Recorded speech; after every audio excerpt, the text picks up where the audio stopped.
සුබ දැසනක් සියලුම මාධ්‍යවේදී හිතවතුන්ගේ අවසරයි විශේෂයෙන් අපි අද මේ මාධ්‍ය හමුව කැඳවන්නේ පසුගියදා අනුරිසානායක සහෝදරයා පාර්ලිමේන්තුවට ඉදිරිපත් කරපු කෙරවලපිටිය යුගදනවි බලාගාරය පිළිබඳව ගිවිසුම මෙතෙක් පාර්ලිමේන්තුවට කැබිනට් මණ්ඩලයට ඉදිරිපත් නොකරපු ඒ ගිවිසුමේ කරුණු පිළිබඳව තවත් සාකච්ඡා කරන්න දැන් අපිට පේනවා මේ ගිවිසුම පිළිබඳව විවිධ මත පළ වෙමින් තියෙනවා සමහර කැබිනට් ඇමතිවරුම කිව්වා අපි මේ ගිවිසුම දැක්කේ නැතුව කමක් නැහැ.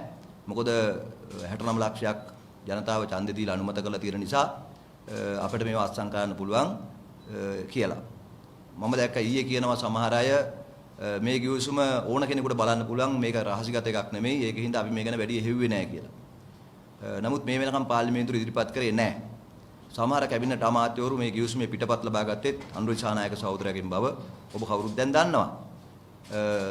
ඒ වගේම නීතිපතිතුමා මේකට අනුමැතිය දීලා තියෙන නිසා මේකේ ප්‍රශ්නයක් නැහැ කියලා කියන ආණ්ඩු පක්ෂයේ മന്ത്രിවරුත් අපි දැක්කා. ඒ නිසාම තමයි මේ ගිවිසුමේ කරුණු පිළිබඳව අපිට කතා කරන්න වෙන්නේ. මේ ගිවිසුමේ මූලික කාරණාවක් තියෙනවා කැබිනට් මණ්ඩලයට ඉදිරිපත් කරපු කැබිනට් සංදේශයන්ගේ. සැප්තැම්බර් මාසයේ 6 වෙනිදා ඉදිරිපත් කරපු කැබිනට් සංදේශයේ තියෙන්නේ මූලික වශයෙන්ම මේ රාමුගත ගිවිසුම මගින් එකඟ වූ නිව් පෝර්ට්‍රස් එනර්ජි සමාගම විසින් වෙස්ට් කෝස්ට් පවර් පුජ්‍යලික සමාගමේ මහා භාණ්ඩාගාර ලේකම් සතු 140 කොටස් සඳහා තමයි මේ ගිවිසුම අවසර දීලා තියෙන්නේ අපේ කැබිනට් මණ්ඩලයට ඉදිරිපත් කර පත්‍රිකාව. ඒතකොට ඉතා පැහැදිලි මේ ගිවිසුමට කැබිනට් මණ්ඩලයෙන් යම් අවසරයක් කැබිනට් ඇමතිවරු නොදැන අත උස්සලා හරි දීලා තියෙනවා නම් තියෙන්නේ ඇමරිකාවේ නිව් පෝර්ට්‍රස් එනර්ජි කියන සමාගමත් එක්ක ගිවිසුම අත්සන් කරන්න. නමුත් දැන් මේ අත්සන් කරලා තියෙන ගිවිසුම ඔබ දන්නවා මේ වෙනකොටමත් මේක අත්සන් කරලා තියෙන්නේ නිව් පෝර්ට්‍රස් එනර්ජි සමාගමත් එක්ක නෙමෙයි. මේක අත්සන් කරලා තියෙන්නේ ඇත්තටම NFE ශ්‍රී ලංකා පවර් හෝල්ඩින්ග්ස් කියන LLC කියන සමාගමක් එක්ක. එතන අපිට බරපතල ගැටලුවක් තියෙනවා මේක මොන වංචාවක්ද මේ කරලා තියෙන්නේ. ඒකදී දැන් මේ වංචාව හෙළිදරව් කරගැනීමේදී ආරම්භයේදීම අපිට පේන කාරණා ගණනාවක් තියෙනවා. මේ ගිවිසුම පිළිබඳව මොකද මේ ආරම්භයේදීම පේන මේ ගිවිසුමේ අන්තර්ගතයෙන් තියෙනවද ගිවිසුම අත්සන් කරපු අපේ කැබිනට් මණ්ඩලයෙන් අනුමත කරපු කරුණු කියන කාරණාවට වඩා මූලිකවම ගිවිසුමක් අත්සන් කරනකොටම තියෙන අඩුපාඩු තියෙන මේකේ 35 වෙනි පිටුවට බැලුවොත් ඔබට පේනවා මේ තියෙන 35 වෙනි පිටුව මේ 35 වෙනි පිටුවේ මේ ගිවිසුම අත්සන් කරන්නේ ශ්‍රී ලංකා රජය වෙනුවෙන් සුජිත් රුචික ආටිගල මේ කියන්නේ අපි දන්න මුදල් අමාත්‍යාංශයේ ලේකම් ආටිගල මහත්තයා. හැබැයි ඒකට ඔහුගේ සාක්ෂිකරුවන් හැටියට අත්සන් කරන්නේ ෆර්ඩිනැන්ඩස් ඇඩ්වයිසර් මිනිස්ට්‍රි ඔෆ් ෆයිනෑන්ස් මුදල් අමාත්‍යාංශයේ උපදේශකයෙක් හැටියට. මේ ෆර්ඩිනැන්ඩස් කියන්නේ කලින් විදුලි බල අමාත්‍යාංශයේ හිටපු අමාත්‍යාංශ ලේකම්වරයා. ඔහු මෑතකදී අපිට මාධ්‍යවලදී හමු වෙන්නේ ආයෙත් ඇවිල්ලා තියෙන්නේ විදුලි බල මණ්ඩලයේ සභාපතිවරයා හැටියට. නමුත් ඔහු මෙහි ගිවිසුම අත්සන් කරන්නේ මුදල් අමාත්‍යාංශයේ උපදේශකවරයෙක් හැටියට. හැබැයි ඔහු මුදල් අමාත්‍යාංශයේ උපදේශකවරයෙක් හැටියට පත්වීමක් ලැබලා තියෙනවද නැද්ද කියලා අපි කවුරුත් දන්නේ නැහැ. අපි දන්නේ ඔහු විදුලි බල මණ්ඩලයේ සභාපති වුණා කියලා. එතකොට දැන් ඒක ප්‍රශ්නයක්. ඊළඟට ප්‍රශ්නේ තමයි ඩැනියල් ක්‍රිස්ටෝෆර් නයිට් කියන පුද්ගලයා තමයි NFE ශ්‍රී ලංකා පවර් හෝල්ඩින්ග්ස් කියන මේ ගිවිසුමට සම්බන්ධ අනිත් පාර්ශවයට අත්සන් කළා තියෙන්නේ. එයාගේ සාක්ෂිකරුව හැටියට අත්සන් කරන්නේ මේ ඇඩ්වයිසර් මිනිස්ට්‍රි ඔෆ් ෆිනෑන්ස්. ඒ කියන්නේ අර ඇමරිකානු කම්පැනි අපි හිතමු මේක ඇමරිකානු කම්පැනියක් කියලා. ඒතර ඇමරිකානු කම්පැනියේ සාක්ෂිකරුවත් ශ්‍රී ලංකා රජයේ සාක්ෂිකරුවමයි. ශ්‍රී ලංකා රජය වෙනුවෙන් ආටිගල මහත්තයා අත්සන් කරනකොට ඇමරිකාවේ කම්පැනිය වෙනුවෙනුත් සාක්ෂිකරුවම ශ්‍රී ලංකා රජයේ සාක්ෂිකරුවා. එහෙම වෙන්න පුළුවන්ද ගිවිසුමක? අපි කසාදයක් බඳිනකොට මනමාලයයි පැත්තේ සාක්ෂිකාරයාම මනමාලිගේ පැත්තේ සාක්ෂිකාරයා වුණා වගේ වැඩක් තමයි මේක. එහෙම තමයි වෙලා තියෙන්නේ. මනමාලයාගේ සාක්ෂිකාරයම මනමාලිගේ සාක්ෂිකාරයා වගේ. මේ ගිවිසුමේ ශ්‍රී ලංකා රජයේ සාක්ෂිකාරයා ෆර්ඩිනැන්ඩස් මහත්තයා හැබැයි ඇමරිකානු කම්පැනියේ සාක්ෂිකාරයා ෆර්ඩිනැන්ඩස් මහත්තයා. මොකද මේක ශ්‍රී ලංකාවේ කම්පැනියක් නෙමෙයිනේ. අව එනර්ජි අපි ගන්න යන්නේ ඇමරිකාවෙන්. ඊළඟට ප්‍රශ්නයක් තියෙනවා ආයි දෙවෙනි සාක්ෂිකාරිය.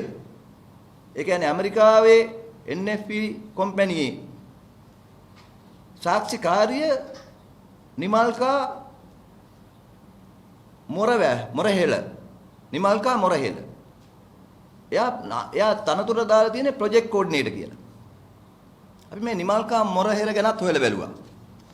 එයා කලින් වැඩ කරලා තියෙන්නේ ටුවරිස්ට් බෝඩ් එකේ. ඒ ටුවරිස්ට් බෝඩ් එකේ ප්‍රොජෙක්ට් වල එයා ඉඳලා තියෙනවා. හැබැයි එයා මේ පවර් ඇන්ඩ් එනර්ජි ටුවරිස්ට් මේ ප්‍රොජෙක්ට් වල ඉඳලා කියලා අපි දන්නේ නැහැ.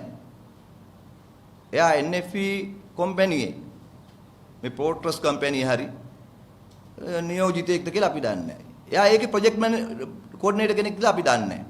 අපි දන්නේ නැහැ. දැන් මම මේ කිව්වට පස්සේ පත්වීම් ලිපියක් හදලා දන්නෙත් නැහැ. හැබැයි අපිට නම් හිතෙන්නේ මේ අර රෑ 12යි 6ට තමයි මේක අස්සම් කරේ. එතකොට මෙයා මේ නිමල්කා මෙතන හිටියේ සමහර විට මේ ක්‍රිස්ටෝෆර් නයිට් එයාපෝට් එකට යන්න ආපු කෙනෙක් හිටියට දන්නෙත් නැහැ. කොහමද නිමල්කා මොරහෙලත් අස්සම් කරලා තියෙන්නේ ඇමරිකාවේ කම්පැනි වෙනුවෙන්. ඒතර ඇමරිකාවේ කම්පැනි වෙනුවෙන් තමයි සාක්ෂිකාරයෝ දෙන්නෙක් ශ්‍රී ලංකාවේ කට්ටිය අස්සම් කරලා තියෙන්නේ. මෙහෙම තමයි මේ කිවිසුම.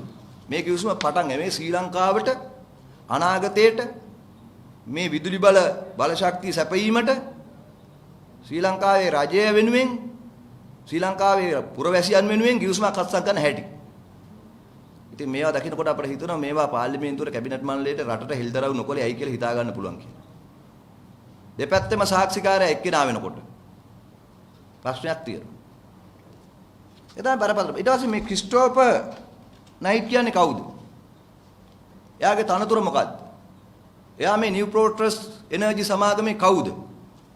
මොකද මේ වගේ විශාල බරපතල ගිවිසුමක් අත්සන් කරනකොට අපේ ශ්‍රී ලංකා රජයේ කැබිනට් මණ්ඩලයේ මුදල් අමාත්‍ය බැසිල් රාජපක්ෂ මහත්තයා කැබිනට් මණ්ඩලයට ඉදිරිපත් කරපු අනුමැතිය ගත්ත රටට බලශක්තිය ගේන අලුත් බලශක්තිය. අපි දන්නේ නැති එකක් ඒක. රට ජනතාව දන්නේ නැති එකක්. පෝර වගේ තමයි. අලුත් පෝරක් හඳුනා දෙනවා වගේ තමයි දැන් LNG හඳුනා දෙනකොට. ඒක ගේන ඇමරිකානු සමාගමෙන් එන්න එපයි ලොක්ෙක්ම. හැබැයි අපි දන්නා මේකේ අන්තිම පිටුවල තියෙනවා power of attorney එකක්. බලය පවරලා. ඒ බලය පවරලා තියෙන්නේ chief financial officer ක්‍රිස් ගනීටා. එයා තමයි එහෙ ඉන්න NFE ශ්‍රී ලංකා power holdings එකේ CFO chief financial officer ප්‍රධාන මූල්‍ය නිලධාරියා. එයා බලය පවරලා ඉවලා තියෙනවා මේ ක්‍රිස්ටෝෆර්ට. අඩුතරමේ එයාවත් මෙහෙට එන්නේ නැහැ. මේ සමාගමේ ප්‍රධානින් එන්නේ නැහැ. ක්‍රිස්ටෝෆර් ඩැනියෙල් තමයි ඉවලා තියෙන්නේ. ක්‍රිස්ටෝෆර් ඩැනියෙල් ඊට වඩා කවුද කියලා අපි දන්නේ නැහැ. කොහොම හරි එයාව තමයි ඉවලා තියෙන්නේ ශ්‍රී ලංකා රජයත් එක්ක මේ ගිවිසුම අත්සන් කරන්නේ. කොහොම තමයි වෙලා තියෙන්නේ. ඒ තරම් පහළට දාලා තමයි මේක අත්සන් කළා තියෙන්නේ. ඒක නිසා මේක බරපතල සැකයක් බවටපත් වෙච්ච ගිවිසුමක්. ඒක අපි ප්‍රධාන වශයෙන්ම මේ රටේ ජනතාවට පැහැදිලි කරගන්න ඕන මේ ගිවිසුම ගැන දැන් කියන්න ඕන හරියට ඇත්ත කරුණු. එකම පාර්ශවයට දෙපාර්ශවයටම එක්කෙනා සාක්ෂිකාරයෙක් වෙන්නේ කොහොමද? මේකේ වගකීම මොකක්ද? ෆර්ඩිනැන්ඩස් හිටපු මුදල් අමාත්‍යාංශයේ ලේකම්. දැන් විදුලි බල මණ්ඩලයේ සභාපති හැටියට එයා පෙනී ඉන්නේ මාධ්‍යවල. එයා මුදල් අමාත්‍යාංශයේ උපදේශකයෙක්ද? එයාට බලයක් තියෙන්නේ කොහොමද අත්සන් කරන්නේ? ඊළඟ ප්‍රශ්නේ. දැන් ඔබ අපි කවුරුත් දන්නවා කැබිනට් මේ ගැන පෙරේයිදා නැවත කැබිනට් මණ්ඩලයට බැසිල් රාජපක්ෂ මහත්තයා සංදේශයක් ඉදිරිපත් කළා තියෙනවා. පෙරේයිදා කැබිනට් මණ්ඩලයට. මේ තියෙන සංදේශය. මේක ඇත්තටම සංදේශයක් වඩා පාපෝච්චාරණයක් කියනක නිවැරදි. මොකද මේ පාපෝච්චාරණයේදී එතුමාලා කියනවා එක තැනක මේ தත්ත්වය යටතේ මේ ද්විකෘත ස්වභාවික වායු කියන එක ලංකාවට හඳුන්වා දෙන්න මුලින්ම යෝජනා ඉදිරිපත් වෙලා තියෙන්නේ 2019 අවුරුද්දේදී කියලා. ඒ කියන්නේ කලින් ආණ්ඩුව තියෙද්දි. ඉතින් ඒ කලින් ආණ්ඩුවත් මේකට සම්බන්ධයි කියන එක තමයි මේ කියන්නේ. ඒතර යෝජනාව නිව් පෝර්ට්ස් එනර්ජි ලිමිටඩ් එකෙන් 2019 දී තමයි ශ්‍රී ලංකා රජයට ලැබිලා තියෙන්නේ. ඒක ඉදිරි කටයුතු කරන්න 2020 ජනවාරි මාසයේ ආයෝජන මණ්ඩලයට යොමු කළා තියෙනවලු. ඒ ඉදිරි කටයුතු ආයෝජන මණ්ඩලයේ කටයුතු කරමින් ඉඳලා තියෙනවලු. ඉතින් අපි දන්නේ ආයෝජන මණ්ඩලය එහෙම කටයුතු කාද කියලා. දැන් අපි දැනගන්න කැමති ආයෝජන මණ්ඩලයේ මොනවද කරපු කටයුතු කියලා. එහෙම තියෙද්දි 2020 මුල එවකට හිටපු විදුලි බල ශක්ති අමාත්‍යවරයා වර්තමාන විදුලි ජන සැලසුම් හා සිදුවිය හැකි අඩුපාඩු අවම කිරීම සඳහා යෝජනා නමින් කැබිනට් මණ්ඩලයට සංදේශයක් ඉදිරිපත් කරාලු. ඒ සංදේශේනුත් මේ නිව් පෝර්ට්ස් එනර්ජි ලිමිටඩ් කියන එක ගැන කාර්යක්ෂම ආර්ථික විසඳුමක් දෙන ආයතනයක් හැටියට නිර්දේශ කළා තියෙනවලු. මේ කියන්නේ මහින්ද අමරවීර අමාත්‍යවරයා ගැන. ඒ කියන්නේ දැන් 2020 මුල මහින්ද අමරවීර ඇමතිවරයාත් බලශක්ති ඇමති හැටියට ඉඳද්දි මේ නිව් පෝර්ට්ස් එක අනුමත කරලා තියෙනවලු. මේක හොඳයි කියලා තියෙනවලු. කාර්යක්ෂම විසඳුමක් කියලා තියෙනවලු. ඉතින් අපි හොයලා බැලුවා එතුමා එහෙම කියලා තියෙනවද කියලා. මේ තියෙන්නේ ඔය කියන අමරවීර අමාත්‍යවරයා ඉදිරිපත් කරපු පත්‍රිකාව. මේ පත්‍රිකාවේ අමාත්‍යවරයා කියලා නෑ එහෙම කතාවක්. ඔහු කියන්නේ recommendation වල කියන්නේ to authorize the transmission license to call counter proposal from prospective bidders. දැන් මෙහෙම යෝජනාවක් ඇවිල්ලා තියෙනවා. හැබැයි ඒකට තවත් යෝජනා ගන්න, counter proposals ගන්න. කාගෙන්ද? prospective bidders. තව bidders ලා ගන්න මේකට. evaluate the proposal. අන්න ඒවා evaluate කරන්න, අගය කරන්න. treasury secretary පත් කරන්න project committee, cabinet appointed negotiating committee. ඊට පස්සේ දෙන්න recommendation. නිර්දේශ දෙන්න කියලා තමයි මහින්ද අමරවීර මහත්මයා කිව්වා කියන්නේ. එතකොට මේ පෙරේද කැබිනට් මණ්ඩලයට ඉදිරිපත් කර මුදල් අමාත්‍යාංශයේ බැසිල් රාජපක්ෂ අමාත්‍යවරයාගේ කැබිනට් සංදේශය ගැන දැන් මහින්ද අමරවීර මහත්මයා කියන්නේ මොකද්ද? අපි දැනගන්න කැමති, රට දැනගන්න කැමති හිටපු බලශක්ති ඇමති මහින්ද අමරවීරගේ නිර්දේශය ඇත්ත ප්‍රකාශය මොකද්ද කියලා. මහින්ද අමරවීර මහත්මයා කියන්න ඕන මේ රටට දැන්. ඔයා එකඟ වුණා 2020 මුල නිව් පෝර්ට්ස් එනර්ජි එක තමයි කාර්යක්ෂම විසඳුම කියලා. අපි දන්නේ නැහැනේ මහින්ද අමරවීර මහත්මයා මේ කැබිනට් සංදේශය දාලා වෙන එකකට එකඟ වුණාද කියලා.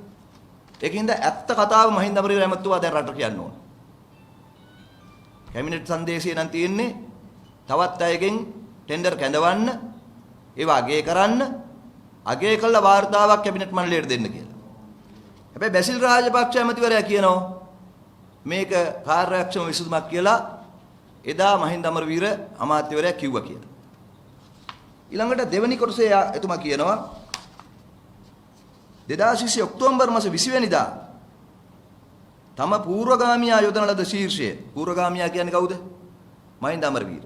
යොදන ලද ශීර්ෂය වර්තමාන විදුලි ජන සැලසුම සිදුවිය හැකි පාඩු අවම කිරීම සඳහා යෝජනා යටතේ ඊළඟ අමාත්‍යවරයාත් නව රජයේදී මේ යෝජනාවම ගෙනාවා කියලා.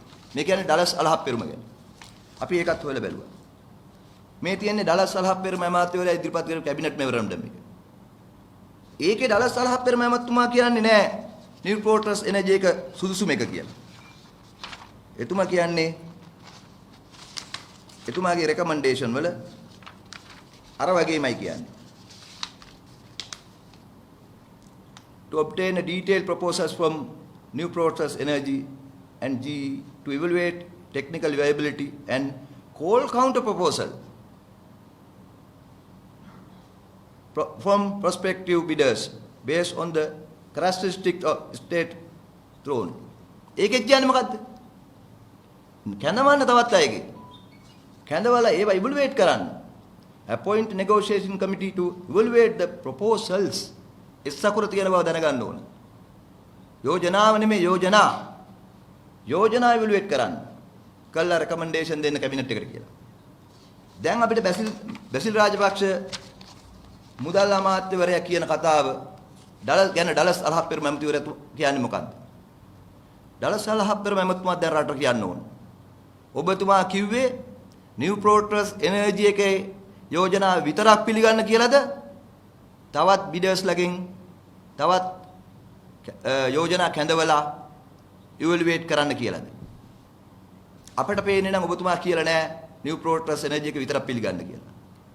අපි දන්නවා හැබැයි මේ ඇමතිවරු දෙන්නටම කැබිනට් මණ්ඩලයේදී මේ තනතුරෙන් යන්න සිද්ධ වුණා කියලා. මේ දෙන්නම ඉවත් කළා තමයි ගාමිණී ලොක්කුගේ ඇමතුමා දැම්මේ.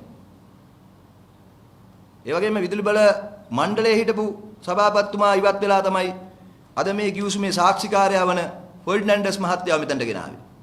අපි සාමාන්‍යයෙන් දන්නවා අමාත්‍යාංශික ලේකම්තුමෙක් ඒ තනතුරෙන් ඉවත් වෙලා ගියාට පස්සේ අමාත්‍යාංශ ලේකම්වරු ඒ අමාත්‍යාංශය යටතේ තියෙන ආයතනවල සභාපතිවරු වෙන්නේ නැහැ සාමාන්‍යයෙන්. අමාත්‍යාංශ ලේකම්වරු කියන්නේ පරිපාලන සේවයේ එන වැදගත් මහත්තුරු. එතුමා බලපු ආයතනයකම සභාපති වෙනවා කියන්නේ ටිකක් පහතර වැටෙන එක. හැබැයි ඔය ෆර්ඩිනැන්ඩස් මහත්තයා ගැන මම දන්නවා කෝප් කමිටුවේදී හම්බෙලා. එයා හුඟක් ප්‍රශ්න කිරීම වලට ලක් කරපු කෙනෙක්. ඒ ගැන මම මෙතන කියන්නේ නැහැ මේ වෙනත් මාතෘකාවක් නිසා. දැන් ඊළඟට අපි බලමු මේ කොටස් පිළිබඳව. දැන් මේකේ තියෙන්නේ කැබිනට් මණ්ඩලයේ අනුමැතියක් දුන්න නම් දීලා තියෙන්නේ මහ භාණ්ඩාගාරයේ ලේකම්වරයා සතු අයිතියෙන් 40%ක්. ඔහුගෙන් 40%ක් මේ ගිවිසුමට ගන්න කියලා. හැබැයි මේ ගිවිසුමේ අනුව අපිට පේනවා මේ තියෙන්නේ කොටස් පිළිබඳ තත්ත්වය මේ සමාගමේ මේ කියන වෙස්කෝ පවර්ස් සමාගමේ කොටස් පිළිබඳ ලැයිස්තුව shareholders in the company කියලා තියෙනවා. shareholdersලා ඉන්නවා 4 දෙනෙක්. Lanka electricity company, LECO, monetary board acting on behalf of the employee provident fund. ඒ කියන්නේ මහා බැංකුවේ මුදල් මණ්ඩලය ඉන්නවා කවුරු වෙනුවෙන්ද? EPF එක වෙනුවෙන්. EPF එකට කොටස් තියෙනවා මිලියන 29ක්. ඒ කියන්නේ 127ක්. ලක්දනවි ලිමිටඩ් ඒකට තියෙනවා මිලියන 5ක් කොටස්. ඊට පස්සේ තියෙන මුදල් අමාත්‍යාංශයේ ලේකම්ට එයා තමයි ඉන්නේ මුදල් අමාත්‍යාංශයේ ලේකම් acting on behalf of the government of Sri Lanka. ඒකට තියෙනවා 50ක් කොටස් මිලියන 55ක්. ඒතකොට දැන් මේ ගිවිසුම කැබිනට් මණ්ඩලයෙන් දීපු අනුමැතිය අනුව ක්‍රියාත්මක වෙනවා නම් මෙන්න මේ යටම තියෙන මුදල් අමාත්‍යාංශයේ ලේකම්ට මේ ගිවිසුම අත්සන් ගන්න පුළුවන් මේ 50ට විතරයි. එතකොට 50න් 140කට තමයි යන්න පුළුවන්. නමුත් මේ ගිවිසුම අත්සන් කළා තියෙන්නේ මුළු 100%ෙන්ම. මේ අනිකුත් ආයතනවල කොටස් වලිනුත් 140ක් ගන්න. මුළු කොටස් වලින්ම. ඒ කියන්නේ කොටස් මිලියන 111ක් 110ක් තියෙනවා. ඒ කොටස් මිලියන 110න් 130ක් තමයි අත්සන් කළා තියෙන්නේ.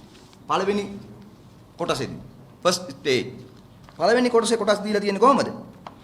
මේ තියෙන්නේ ස්ටේජ් 1 shares 11 වෙනි පිටුවේ තියෙනවා 33 million GOSL shares amounting to 30% කියලා තියෙන්නේ. ඒ කියන්නේ මුළු කොටස් වලින් මිලියන 110න් 130ක් ගණන් හැදුවම තමයි මිලියන 33ක් එන්නේ. මේක බරපතල තත්ත්වය තමයි මොවුන් එතකොට මේ ලෙකෝ එකේ කොටසුත් අරන් තියෙනවා EPF එකේ කොටසුත් අරන් තියෙනවා මේ කිව්සුම අනුව. හැබැයි කැබිනට් මණ්ඩලය අනුමත කළා තියෙන්නේ මුදල් අමාත්‍යාංශයේ ලේකම්වරයා සතු කොටස් වලින් 140ක් ගන්න විතරයි. හැබැයි අරන් තියෙනවා මුළු සමාගමේම කොටස් වලින්. ඒ කියන්නේ ලෙකෝ එකට අයිති, අර්ථ සාධක අරමුදලට අයිති, ලක්දනවියකට අයිති කොටසුත් ඇතුල් කරලා මුළු කොටස් වලින් 150ක් 140ක් පළවෙනි පියවරේදී. දැන් අපි අහනවා EPF එකේ කොටස් ගන්න මහා බැංකුවේ මුදල් මණ්ඩලයක් අවසරය දීලා තියෙනවද? කොහොම මුදල් මණ්ඩලයේ අවසරය මේකට අමුල්ලා තියෙනව කොහේ හරි? මේ ගිවිසුම හොර ගිවිසුමක් තමයි. මේක නිව් ප්‍රෝටස් එනර්ජි එකත් එක්ක ගහලා නැහැ. අපි හිතමු මේ ගහලා තියෙන සමාගමත් එක්ක ගිවිසුම ගහන්න හරි මහා බැංකුවේ මුදල් මණ්ඩලයේ දීපු අවසරේ කො මොකද මහා බැංකුවට අයිති අර්ථ සාධක අරමුදල අර්ථ සාධක අරමුදල කියන්නේ මේ රටේ හැම කම්කරුවෙක්ගේම අරමුදල. ඒකේ කොටස් ඇමරිකාවට විකුණන්න හරි හොර සමාගමකට විකුණන්න අපේ රටේ අර්ථ සාධක සමාජික අවසරයක් දීලා නැහැ. මුදල් මණ්ඩලයේ අවසරයක් දීලා නැහැ. ඒක බරපතලයි. ඒක බරපතලයි. ඒ නිසා අපි දැනගන්න කැමතියි. දැන් කියන්න ඕන බැසිල් රාජපක්ෂ අමාත්‍යවරයා අර්ථ සාධක අරමුදලේ කොටස් මේ රටේ මහ ජනතාවගේ කොටස් මේ හොර කම්පැනියට දෙන්න කවුද අවසර දුන්නේ කියලා. ඒක තමයි බරපතල ප්‍රශ්නේ. මොකද ඊළඟට ප්‍රශ්නේ තියෙනවා මේ සමාගම ඒක තියෙන 39 වෙනි පිටුවේ මේ ගිවිසුමේ sellers obligation කියන කොටස තියෙනවා. මේ ගිවිසුම අනුව ඒගොල්ලෝ අස්සම් කරලා තියෙන ගිවිසුම අනුව මේ කොටස් විකිණීමෙන් අධ්‍යක්ෂකවරු 4 දෙනෙක් පත් කරන්න ඕන කියලා. මේ සමාගමට. ඒ කියන්නේ දැන් ඉන්න අධ්‍යක්ෂක මණ්ඩලේ ඉවත් කරලා කම්පැනි රෙජිස්ට්‍රාර්ට යවන්න ඕන අලුතින් අධ්‍යක්ෂකවරු 4 දෙනෙක් පත් කරලා. ඒතර ප්‍රශ්නේ තියෙන්නේ 4 දෙනා පත් කරනකොට දැනට මේ සමාගමේ අධ්‍යක්ෂකවරු 7 දෙනා ඉන්නේ. ඒතර 140ට මේගොල්ලෝ ඉල්ලනවා 4 දෙනෙක්. 7න් 4ක් ඉල්ලනවා. මේ කිවිසුම අනුව එකඟ වෙලා තියෙනවා ලංකාවේ රජය. ආටිකල මහත්තයලා එකඟ වෙලා තියෙනවා අධ්‍යක්ෂකවරු 7 දෙනාගෙන් 4 දෙනෙක් පත් කරන්න. ඒ බහුතර අධ්‍යක්ෂක මණ්ඩලය එතනට යනවා. තීන්දුව తీරන ගන්න ඒගොල්ලෝ. මොකද 140 මේගොල්ලෝ හදාගෙන තියෙන ඒගොල්ලන්ට ඕන විදියට. කැබිනට් මණ්ඩලයට ඉදිරිපත් කරපු සංදේශයට ඕනුව නෙමෙයි. ඒතර අධ්‍යක්ෂකවරු 4 දෙනෙක් පත් කරා මේගොල්ලන්ට බහුතරේ තීන්දුව తీරන ගන්නේ මේ කොටස් ටික විකුණනවද නැද්ද? ඊළඟට මේ කම්පැනිට මොකද කරන්න කියලා තීන්දුව తీරන ගන්නේ කවුද? ඒ 4 දෙනා බහුතරේ වෙලා.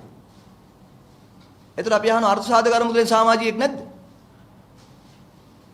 අර්ථ සාධක අරමුදලේ කොටසුත් ඊළඟට මොකද කරන්න කියලා තීරණය ගන්න ඒගොල්ලෝ. ප්‍රශ්නේ බරපතල ඉතින්. අර්ථ සාධක අරමුදලට බලපෑම් ගන්න පුළුවන් විදිහට තමයි මේ අධ්‍යක්ෂකවරු හදාගෙන තියෙන්නේ. 7න් 4ක් ඒගොල්ලෝ ඉල්ලන්නේ කොහොමද? අධ්‍යක්ෂක මණ්ඩලය පත් කරන්න ඒගොල්ලෝ අවශ්‍යතාවය හදාගෙන තියෙනවා. මේ පළවෙනි අධිරේම මේ අපි දැන් කතා කරන්නේ ගෑස් සැපීම ගැන නෙමෙයි. ගෑස් සැපීම වෙනම කතා. ඒක අපි වෙනම කතා කරමු. දැන් මේ ගිවිසුමේ තියෙන අඩුපාඩු. අපි අහන නීතිපති ලංකාවේ. දැන් බැසිල් රාජපක්ෂ මහත්තයා මේ පෙරේද කැබිනට් මණ්ඩලයට මේ කරපු පාපෝච්චාරණ සංදේශයේ ඉදිරිපත් කරනවා. මේ වාතාවරණය යටතේ නීතිපතිවරයාගේ අවශ්‍ය අදාළ අනුමැතින් ලැබීමෙන් අනතුරුව භාණ්ඩාගාරයේ ලේකම් විසින් 2021 සැප්තැම්බර් 17 වෙනි දින ශ්‍රී ලංකා රජය වෙනුවෙන් නිව් ප්‍රෝටස් එනර්ජි ලිමිටඩ් සමග කොටස් මිලදී ගැනීමේ හා විකිණීමේ ගිවිසුමට අත්සන් තබලා ලදී කියලා. තාම කියන්නේ නිව් ප්‍රෝටස් කියලා. මේක නිව් ප්‍රෝටස් නෙමෙයි. මේක ශ්‍රී ලංකා හෝල්ඩින් කියලා ගහගත් එකක්. අපි අහන්න ඕනේ දැන් නීතිපතිගේ අනුමැතිය කොහොමද හම්බුනේ මේකට? මුදල් මණ්ඩලයේ මහා බැංකුවේ මුදල් මණ්ඩලයේ ලියුමක් බැලුවද නීතිපති? දැන් එහෙනම් මේ ගිවිසුමේ තියෙන්න ඕන නීතිපතිගේ අනුමැතිය. අපි දන්නවා සාමාන්‍යයෙන් ගිවිසුමක් නීතිපතිවරයා අනුමත කරනකොට ඒක නීතිපති දෙපාර්තමේන්තුවට යවන්න ඕන. ඊට පස්සේ නීතිපති දෙපාර්තමේන්තුවෙන් ඒකට අංකයක් දෙන්න ඕන. ෆයිල් එකක් අරින්න ඕන. නීතිපතිගේ නිලධාරී ඒ වෙනුවෙන් කටයුතු කරන්න ඕන. ගිවිසුමේ අවස්ථානුකූලව ඇති වෙන වෙනස්කම් සාධාරණීකරණය කරන ලේඛන තියෙන්න ඕන. මේකේ නීතිපතිගේ මොකුත් නැහැ. නීතිපතිගෙන් හම්බු නැහැ කියන නිර්දේශ මේ ගිවිසුමේ නැහැ. ඒවා තියෙන්න ඕන. මේකේ තියෙන්න ඕන අනිකුත් ආයතන වලින් ලැබිච්ච අපිට පේන මේකේ අවසාන ඇමුණුම් වල තියෙනවා. අන්න අර ක්‍රිස්ටෝපර් පත් කරලා යන පවර් ඔෆ් ඇටර්නි එක තියෙනවා. රජයේ තාක්ෂේරුකාර දෙපාර්තමේන්තුවෙන් මේකේ ෂෙයාර්ස් වැලියුේෂන් එකක් කරපු තාක්ෂේරු කරනගේ ලිපියක් තියෙනවා. කො නීතිපතිගේ නිර්දේශ. මේ තියෙන ශ්‍රී ලංකා තාක්ෂේරු දෙපාර්තමේන්තුවේ නිර්දේශ. එහෙම තියෙනවා නම් නීතිපතිගේ නිර්දේශයක් තියෙන්න එපා. නීතිපතිතුමා අපට හම්බේ අධිකරණයේදී. මොකද අපි මේ වෙනුවෙන් නඩුවක් දාලා තියෙනවා. නඩුවේදීත් අපි ඒ ගැන කතා කරමු. හැබැයි දැනට මේ රටේ ජනතාව දැනගන්න ඕන නීතිපතිගේ නිර්දේශ මේකේ තියෙනවයි කියලා කිව්වට මේ ගිවිසුමේ නෑ කියලා. මේ කිවිසුමේ එහෙම එකක් නැහැ. ඊළඟට මේ කිවිසුමේ තව බරපතල කාරණාවක් තියෙනවා. ඒක තමයි මේ කිවිසුමේ 4 වෙනි පිටුවේ තියෙනවා ඇෆ්ලියේට් කියලා. මොකද මේ කිවිසුමේ 4 වෙනි පිටුවේ මේ තියෙන අර්ථ නිරූපණ මේ ඇෆ්ලියේට් කියන වචනේ අවස්ථා කිහිපයක යොදලා තියෙනවා. ඒ කියන්නේ අනුබද්ධ සමාගම්. මේ කිවිසුමට ඒගොල්ලෝ ඇතුල් කරලා තියෙනවා. මොකක්ද මේ ඇෆ්ලියේටර්ස්ලා? කවුද අනුබද්ධ කට්ටිය? මත මේක ඊළඟට කියනවා ඇෆ්ලියේට් කෙනෙක් කියන්නේ controlling power එක. මේක මෙහෙයවීමේ බලය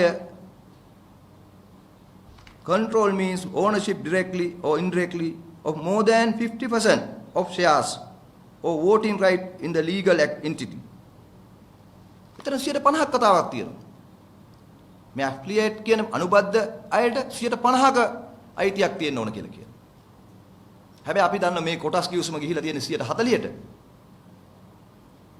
ඊටු 10 කොහෙන්ද හොයාගන්න බලාගෙන ඉන්නේ. අපි අවධාරණය කරනවා තව මේකේ කොටස් මිලදී ගන්න බලාගෙන තමයි මේ කිවිසුම ගහලා තියෙන්නේ. ඊටු 10ත් හදාගන්න තමයි බලාගෙන තියෙන්නේ. ඇෆ්ලියේට් වෙන්න පුළුවන් ඇත්ත නිව් ප්‍රෝටස්ලා. දැන් මේ කිවිසුම ගහන්න විතරක් හදාගත්ත කම්පැනි තමයි මේ ශ්‍රී ලංකා කෑල්ල දාගත්ත දෙලවරාවල ලියාපදිංචි කරපු සමාගම ඇමරිකාවේ.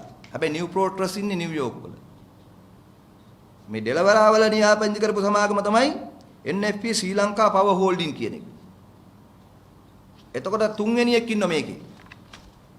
ශ්‍රී ලංකා රජය ආටිකල මහත්තයා ක්‍රිස්ටෝපර් නයිට් මේ ශ්‍රී ලංකා හෝල්ඩින්ස් එක වෙනුවෙන් අත්සන් කරපු කෙනා ඇෆ්ලියේටඩ්ලා ඉන්නවා. අපි දන්නේ නැහැ. අපිට දැනගන්න ඕන ඇෆ්ලියේටඩ්ලා කවුද කියලා. ඒගොල්ලෝ 50ක් ගන්න යනවා.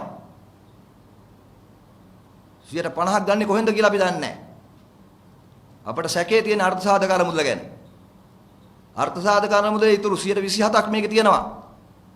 දැනටත් හොරා කාලා තියෙන මේකෙන් අර්ථසාධක අරමුදලේ කොටස්. ඊටු ටිකක් ගහන්න පුළුවන් මේගොල්ලෝ.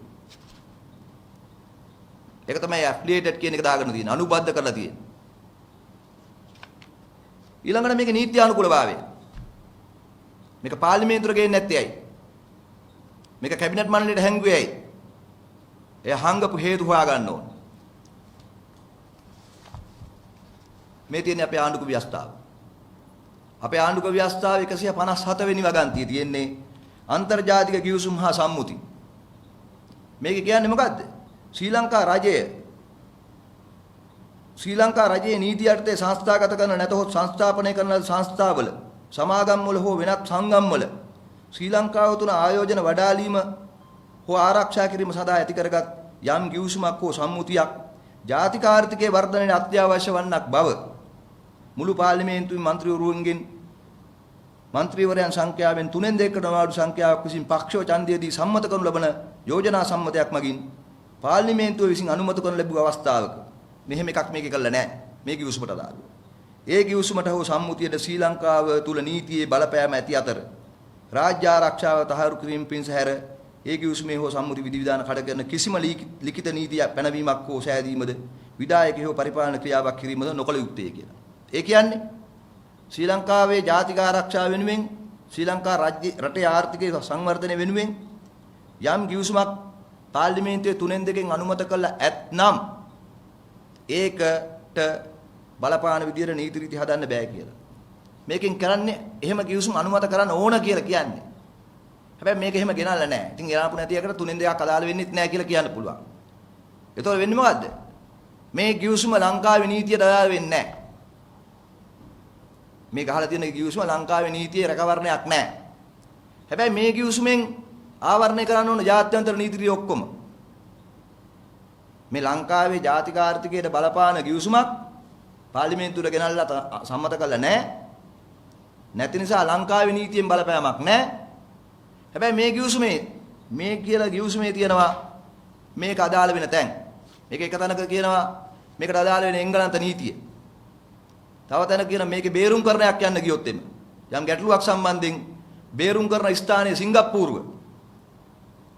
ඒ වගේම මේකට අදාළව කියනවා මේ කිවිසුමේ වෙළඳ කොන්දේසියට බලපාන එක්සත් ජාතිකයේ වෙළඳ කොන්දේසි කොමිසමේ දේවල් ඒවා ඔක්කොම අදාළ කරලා තියෙනවා. හැබැයි ශ්‍රී ලංකාවේ නීතිය අදාළ කරන්නේ නැහැ. ඇයි? හොරකම් කරන නිසා. හොරහිත තියෙන නිසා. මේක හරිනම් කරන්න ඕන. මෙතන මේ 157 ආණ්ඩුක්‍රම ව්‍යවස්ථාවට ගේන්න ඕන. මේ කිව්සුම 157 වගන්තියට අනුකූලව පාර්ලිමේන්තුවට ඉදිරිපත් කරා නම් 3/2 ඡන්දයෙන් සම්මත වෙන්න ඕන. ඒ විතරක් නෙමෙයි එතකොට ශ්‍රී ලංකාවේ රැකවරණය මේකට තියෙනවා. මේ අපේ රටට මේ කිව්සුමෙන් අගතියක් වෙනවා නම් ශ්‍රී ලංකාවේ රජයට වෙනුවෙන් ශ්‍රී ලංකාවේ නීතියට බැඳෙනවා. ශ්‍රී ලංකාවේ නීතියෙන් මේක ගලවලා තියෙන්නේ. මේක හයි කරලා තියෙන සිංගප්පූරුවේ ආබිට්‍රේෂන් එකට. මේක හයි කරලා තියෙන එංගලන්තයේ ඒ නීති රීති යටතට. ඒ කියන්නේ මොකද්ද?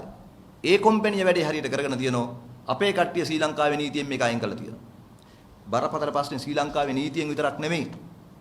මේක අස්සම් කරේ ශ්‍රී ලංකා රජය වෙනුවෙන් භාණ්ඩාගාරේ ලේකම් ආටිකල මහත්තයා. මේ විකුණන්න හදන්නේ අපේ රටේ බලශක්තිය සම්බන්ධ අයිතිය. හැබැයි මේ කිවිසුමේම 45 වෙනි පිටුවේ සඳහන් කරනවා සෙලර්ස් වොරන්ටි කියන කොටසේ සෙලර් කැපැසිටි. කියන්නේ සෙලර් කියන්නේ කවුද? අපි. ශ්‍රී ලංකා රජයේ කොටස් ටික. මහා භාණ්ඩාගාරයේ සතු කොටස් ටික. හැබැයි දැන් නම් අර්ථසාධක අරමුදෙත් කොටස් ටික. මේක හයි කරලා තියෙන අර්ථසාධක අරමුදලක්. ලෙකෝ එකේ කොටස් ටික. ඒක හයි කරලා කියනවා seller capacity යටතේ the agreement constitute a private and commercial act of the seller. ඒ අර්ථ කියනවා this agreement and its execution and performance by GOSL constitute a private and commercial act of GOSL. වැදගත් දේ at not a public or government act. ඒ කියන්නේ මොකද? මේක අදාළ කරන්නේ ලංකාවේදී පෞද්ගලික හා වාණිජ නීතියට විතරයි. හැබැයි අස්සම් ගන්නනේ මහා භාණ්ඩාගාර ලේකම්. මේකෙන් යන්නේ ශ්‍රී ලංකාවේ බලශක්තිය පිළිබඳ. මේකේ ස්ටේජ් 2 වල මේක දෙවෙනි කොටසේදී තියෙනවා. බලශක්ති කොටස් මිලදී ගැනීම ගැන විතරක් නෙමෙයි. මේ කිව්සුමේම තියෙනවා දෙවෙනි කොටස. ස්ටේජ් 2 කියන කොටසේ මේ කිව්සුමේ තියෙන්නේ මොනවාද? මේ තියෙන්නේ 16 වෙනි පිටුවේ ස්ටේජ් 2 conditions. එයට තියෙනවා for the SRU, FSRU to enter and anchor in Sri Lankan waters, for the mooring of FSRU, for the construction of the LNG terminal, for laying of pipeline both on sea and land, to operate the FSRU, store LNG and RLNG, carry RLNG through the pipeline for supplies onshore, including any environmental approvals, and to supply natural gas on and from completion of construction of the terminal project to power generation facility in Sri Lanka on terms and the responsibility satisfactory to the buyer. මේ දෙවෙනි කොටස. දෙවෙනි කොටසේ තියෙන්නේ gas supply කරන්න ගබඩාව හදන එක, පාවෙන ගබඩාව හදන එක. දෙවෙනි කොටසේ තියෙනවා pipeline හදන එක. දෙවෙනි කොටසේ තියෙනවා gas supply කරන එක. මේ ඔක්කොම ටික මේ පළවෙනි කොටසට තමයි මේක අස්සම් කරලා තියෙන්නේ. හැබැයි දෙවෙනි කොටසත් ඇතුල් කරගෙන තියෙන්නේ. කවදා හරි මේ කම්පැනියට කියන්න පුළුවන් දෙවෙනි කොටසට අමුතුවෙන් කිවිසුමක් ඕනේ නැහැ. අපි ඒකත් මේකම අස්සම් කරා කියලා. හැබැයි ඔක්කොම එතකොට ශ්‍රී ලංකාවේ නීතියේ ව්‍යවස්ථාවෙන් පිට තියෙන්නේ. විකුණුම්කරුගේ කැපැසිටි එක තියෙන්නේ පෞද්ගලික නීතියට විතරයි. බරපතල නැද්ද? අපි මේ රටේ ජනතාවගෙන් අහන්නේ මේවා කාටද මෙහෙම ලියලා දීලා තියෙන්නේ? අපි දන්නවා ඉතිහාසයේ පරංගි එනකොට පරංගි එලාගත්තේ ගෙරිහම් කඩකට ඉඩකඩ. ඒගොල්ලෝ ඉල්ලුවේ ගෙරිහම් කඩක් ඉඩකඩ.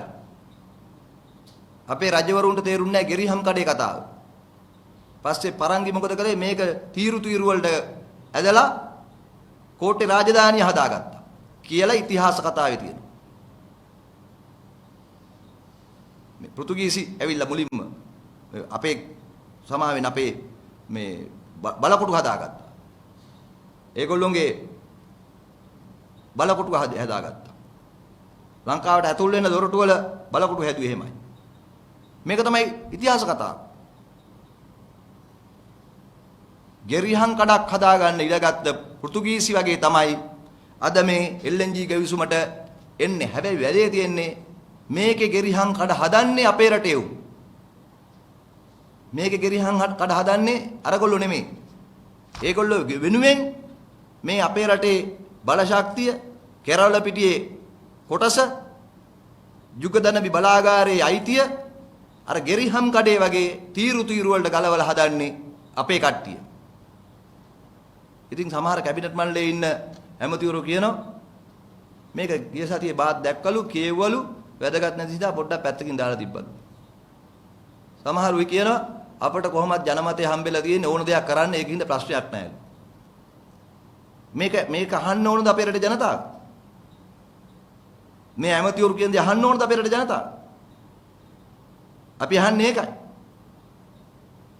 මේගොල්ලෝ පෘතුගීසි කාලේ හිටියනම් අර ගෙරිහන් කඩත් සාධාරණීකරණය කරනවා. මේ අද මේ ඇමතිවරු එදා පරං කියන කාලේ හිටියනම් ගෙරිහන් කඩේලා ගන්න එකත් අනුමත කරනවා. ඒගොල්ලෝ තමයි මේ ඉන්නේ. ඒ පරංගි කාලේ හිටපු කට්ටියගේ නූතන කට්ටිය මේ ඉන්නේ. නූතන පාවා දෙන්නෝ. මේ කියන්න දෙයක් නැහැ. ඇස්කම් පියාගෙන මේව අස්සම් කළා තියෙන්නේ. අනුමත කළා තියෙන්නේ. එදා ඉතිහාසෙ වෙච්ච දේම තමයි අද ලංකාවේ වෙන්නේ. මේක මේ රටේ ජනතාව තේරුම් ගන්න ඕන. ඒ වගේ කිවිසුමක් මේක. ඒකින්ද අපි තව කාරණා තියෙන ගොඩක් මේකේ හෙළිදරව් කරන්න. දැන් මේ හෙළිදරව් කිරීම කරන්නේ අපි මූලික කාරණා ගැන විතරයි. තව බරපතල ප්‍රශ්න තියෙනවා. මොකද මේ කිවිසුම අනුව මේ ගෙරිහන් කඩේ ඉඩකඩ හදාගත්තට පස්සේ කරන්න ඕන ටිකට දැන් පරිසරය සකස් කරමින් ඉන්නවා. මතක තියාගන්න මේ ගෑස් සිලින්ඩර් පුපුරන්නේ නිකන් නෙමෙයි. අද වරු ගානට පැය ගානට කරන්ට් එක කපනවා. මේ ඔක්කොම ඇතුලේ සාධාරණීකරණයක් කරනවා මොකද්ද? මිනිස්සුන්ට කියනවා දැන් ගෑස් වැඩක් නැහැ. දැන් අපි දන්නවා ගෑස් නැති නිසා මිනිස්සු මේ දවස්වල ගිහිල්ලා දර හොයනවා. දැන් කඩවල වල ගියාම අපිට පේනවා භූමි තෙල් ලිප් ගණන් ගිහිල්ලා. වෙනද 1500 තිබිච්ච භූමි තෙල් ලිප් 8500යි. ඊට පස්සේ මේ ඔක්කොම ගල්ලා මේ ගෙරිහන් කඩ එලා ගත්තට පස්සේ මේගොල්ලෝ ගේනවා LNG. ගෙනල්ලා කියන මිනිස්සුන්ට දැන් ගෑසුත් ඕනේ නැහැ, භූමි තෙල් ලිපුත් ඕනේ නැහැ, දරත් ඕනේ නැහැ. ඔන්න අපි LNG ගෙනාම. ගන්න මේවා. ඉතින් අපේ රටේ මිනිස්සු ගන්නවා. ඒතර මේ හොර කිවිසුම් ගැන මතක නැහැ. එතකොට අන්න මේ මුදලායිලාට පුළුවන් මොකද්ද? මේ ගෑස් නමක් ගෙනල්ලා මෙහෙ ගහගත්තා. ඊළඟට ගෑස් ටික විකුණන්න පටන් ගන්නවා හන්දි ගානේ. ගෑස් ට්‍රකින් කරනවා. ගෑස් බවුසර් වලින් යාලා විකුණනවා. සමහර විට මේ පයිප්ලයින් ගහන එකයි ගබඩා ගහන එකයි පැත්තකින් තියලා ගෑස් නැවක් මෙහෙට ගෙනල්ලා මෙහි ගෑස් නැවකින් ගෑස් බාගෙන මේ විලදාම වෙන පැත්තකට යන්න පුළුවන්. ඒතර ඒගොල්ලෝ සල්ලි ගේන්නේ නැහැ මේකට. ඒගොල්ලෝ අපේ අර්ථසාධක කර්මදලමයි පාවිච්චි කරන්නේ. මං කියන්නේ මේ ඊළඟට වෙන්න පුළුවන් දේවල්. ඊළඟට මේ කම්පැනියට දෙනවා මන්නාරමේ තියෙන ගෑස් නිධිය. ඒගොල්ලෝ ඇමරිකාවෙන් ගෑස් ගේන්නෙත් නැහැ, අප්‍රිකාවෙන් ගෑස් ගේන්නෙත් නැහැ. ඒතර ගෑස් ඒගොල්ලෝ හාරන්න පටන් ගන්නවා මෙහෙම. අමාරු නෑ මේගොල්ලන්ට. එතකොට මේගොල්ලන්ට ඇමතිකම් ඕනෙත් නැහැ. ගෑස් බිස්නස් එකෙන්ම ඒගොල්ලෝගේ ඇමරිකාවේ මව්බිමේ ඒගොල්ලෝගේ රටේ බැසිල් මහත්තයාගේ පුරවැසික අමාත්‍යයන් රටේ account එක පුරව ගන්න පුළුවන්. මේවා මේ කිව්සුමේ නෑ. වෙන්න තියෙන දේවල් දැන් අපි කියලා තියෙන එක හොඳයි ජනතාවට. ඒකට තමයි දැන් මේ ගෑස් නල පිපිරිලයි අපේ සිලින්ඩර් කතාවයි එන්නේ. මොකද අපි දන්නවා ලංකාවේ LNG වලට මාරු කරනකොට දැන් LP ගෑස් වෙළඳාම් ඉන්න මුදලායිලාට තැනක් නැති වෙනවා. දැන් ඒ මුදලායිලා ලෑස්ති වෙනවා ඊළඟට LNG බිස්නස් එකට. ඒගොල්ලෝ දැන් LP ගෑස් වලට මෙහි හම්බන්තොට හදාගෙන තියෙන ගබඩාවල් ඒ වෙළඳාම ලාෆ් ගෑස් මුදලායිට පාඩු වෙනවා. එහෙනම් ඒගොල්ලෝ කරනවා ඊළඟට LNG වලට මාරු වෙන්නේ. ඔක තමයි වෙන්නේ. ඒකින් තමයි දැම්ම දර විකුණ ගන්න කට්ටිය විකුණ ගන්න. ඒ භූමි තෙල් ලිප් හදාගන්න දැන් විකුණන කට්ටිය මේ දවස්වල විකුණ ගන්න. මොකද භූමි තෙල් ලිප් ඕනත් නැති වෙනවා. ගෑස් සිලින්ඩර් ඕනත් නැති වෙනවා. ඒවා එපා කරවීමේ ක්‍රියාවලියකුත් දැන් මේ වෙනවා. මොකද ඊළඟට LNG එන්නේ. LNG බලාගාර ගහලා පයිප්ලයින් ගහලා මේවා හදන්න ලොකු කාලයක් යනවා. මම කියන්නම් බැසිල් මහත්තයා ඊළඟට කැබිනට් මණ්ඩලයට කරන යෝජනාව. එයා ඊළඟට කියනවා අපිට ඉච්චර කල් බලන් ඉන්න බෑ. අපි ගෑස් නැවක් ගෙනල්ලා බංකරින් පටන් ගමු.